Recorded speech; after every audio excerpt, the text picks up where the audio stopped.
How's it going, everybody? So you may remember that in our last video when we cut my hard drive here and basically rendered it useless, that we were talking about how it didn't go all the way through. So when we took it out of the water jet, you may have noticed when we flipped it up and showed you the back that it didn't go all the way through. So we ran a second pass and it cut almost all the way through on everything, but you can see right here in this one little section, it's pretty thick. It's probably about a good ½ an inch or so or more thick. So this is the part of the motor of the hard drive, whereas over here in these areas you can see where it's thinner metal and there's a lot of space in between the layers. So over on these smaller layers here, you may have noticed that it didn't even cut through that thin stuff.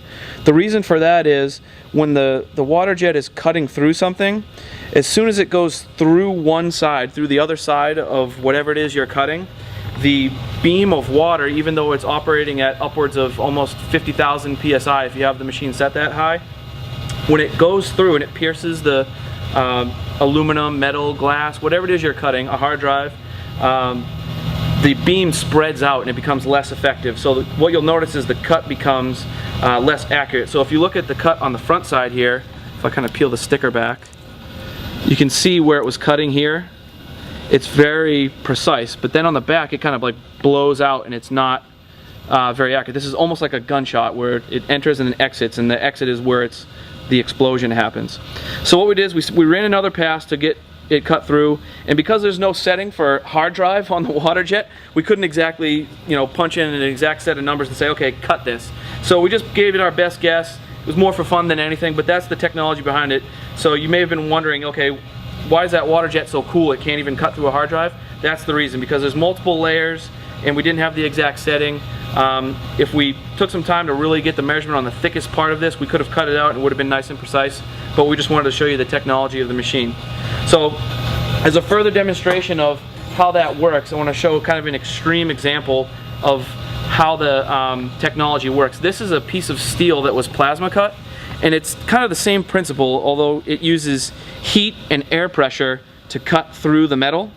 It's the same idea. You're basically pushing the beam of whatever it is, heat, or in the case of the water jet, the beam of water and garnet, the cutting agent, through the metal, and you're forcing it through the other side. So what happens is, you can see this is the top here, this is where the cutting head of the plasma cutter was, and then down here this is the bottom. So you can see these kind of like ridges. That's the plasma getting kind of distorted as it blows through the metal, as the air is pushing the molten metal out the backside of the metal. And then you can see this is what's called slag here. So what happens is, as it's melting, like I said, it's molten in liquid metal. As it cools, it kind of sticks to the backside of the metal, and you would eventually have to like just tap this off. It'll come off pretty easy, but you can see there's some finishing you would have to do to finish that off. We go over here to this piece. This is a piece of aluminum that we cut for a gearbox, and in the water jet you can dictate the settings that you want to cut at for either a low quality fast cut or a high quality slower cut. So it just kind of depends on what you're cutting and the accuracy that you want. So you can see how thick this is, you know, almost 3 inches thick, and you can see that you don't really see that taper. You can see where the beam of the water and the garnet was going through in a couple of spots, but you can see it's pretty straight. It doesn't really taper at all. Now if you look over here on these holes here, you can see when it's cutting through, this was cut on like probably the #1 setting, which is the lowest quality setting. So you can see it pierced here, it's pretty accurate, and then it gets wider and pretty distorted as it goes through. And then if you follow the cut path, you can see where it starts to get rough. You can even feel that. You know, it's very smooth over there on the top side. So we wanted to do our follow-up here because we're going to demonstrate this technology in a number of different ways and kind of start a series of Will It Water Jet.